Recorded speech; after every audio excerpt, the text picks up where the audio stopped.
हरे कृष्णा। जैसे कि आप लोग जानते हैं कि मैं अपने पूरे महापुराण को वापस उसको रीडू कर रही हूँ, कुछ उसमें शीट्स ऐड कर रही हूँ। तो मैं आपको ये दिखा रही थी कि ये मेरे भागवतम की पुरानी शीट्स हैं, जो मेरी ऑलरेडी एग्जिस्टिंग शीट्स हैं, जो मैंने डायग्राम्स बनाए थे सारे के सारे। और ये डायग्राम्स जो हैं अभी, ये सारा पूरे यूनिवर्स के डायग्राम्स बनाए थे मैंने। ये सारे देखिए, ये वाला देखिए, ये सारे यूनिवर्स के डायग्राम्स बनाए थे। और अब मैं क्या कर रही हूँ, अब मैं इन सबको क्लब करके एक बड़ा डायग्राम के रूप में इसको कन्वर्ट कर रही हूँ, जिसके अंदर जैसे वो शीट्स जो हैं सारे अलग अलग लोग की अलग शीट है, प्लैनेट्स की अलग शीट है, अलग अलग शीट्स हैं। बट ये इस वाले डायग्राम के अंदर मैं पूरा यूनिवर्स को एक ही जगह पर बना रही हूँ। तो होप कि ये बहुत सुंदर सा निकल कर आएगा। तो आप जब ये पूरा कंप्लीट हो जाएगा तो मैं आपको ज़रूर दिखाऊँगी।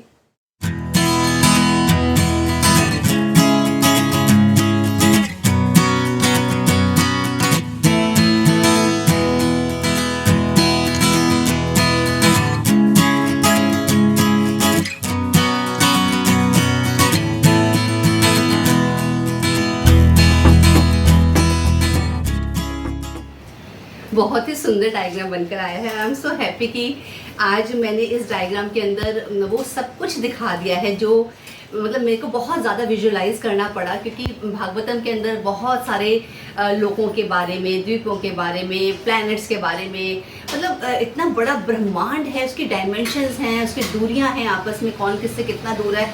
जब आप सब कुछ समझ रहे होते हो, तो जब रीड कर रहे होते तो लिटरली इसका कुछ भी समझ नहीं आ रहा होता कि कहाँ पर इनकी एग्जिस्टेंस होगी।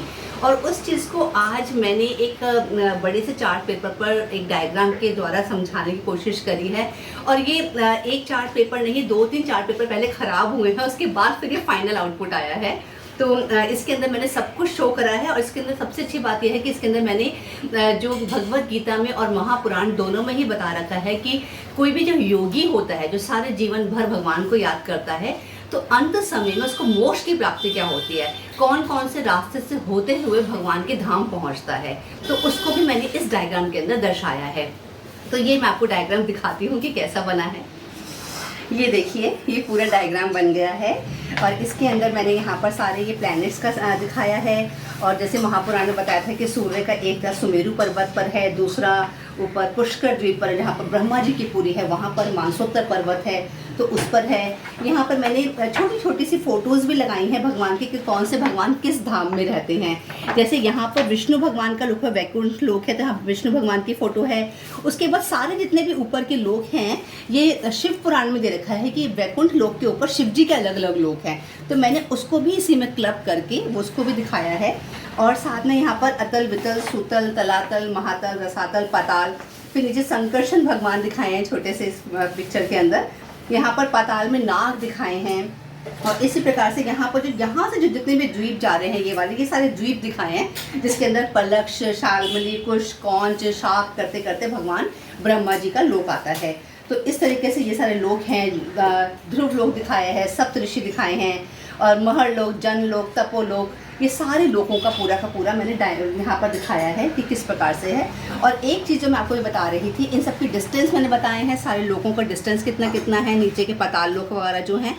ये जो साइड के जो डायग्राम है, इस डायग्राम के अंदर मैंने यहाँ पर बताया है कि किस प्रकार से प्रलय के समय जब नाग अपने मुख से अग्नि निकालेंगे, तो योगी जो हैं, जो सारे जीवन भर भगवान की उपासना करते हैं, वो सुषुप्ना ज्योतिर्मय मार्ग से होते हुए अग्निलोक में, फिर शिशुमार चक्र, फिर महरलोक, और फिर सत्यलोक में जाते हैं। और जब महाप्रलय का समय आता है, तब उसकी किस प्रकार से उसकी सूक्ष्म आत्मा जो है किन किन जगहों से होती भी क्या, किस प्रकार से उसके जो पंच तत्व हैं, वो पंच तत्वों को कैसे लीन कर लेती है, उसके बाद फिर अंत में वो भगवान में समा जाती है। तो इसको भी मैंने इस डायग्राम के थ्रू समझाने की कोशिश करी है। तो जो मुझे लगता है कि ये डायग्राम अपने आप में बहुत ही कंप्लीट है। इसमें बहुत कुछ लिखा हुआ है, बहुत कुछ समझा रखा है। मैंने अपने अलग अलग एपिसोड्स के अंदर इन सब के बारे में अलग अलग वीडियोस बनाई हैं, बट मुझे बहुत खुशी है कि आज मैंने उस सबको एक ही पेपर पर उतार दिया है। हरे कृष्णा।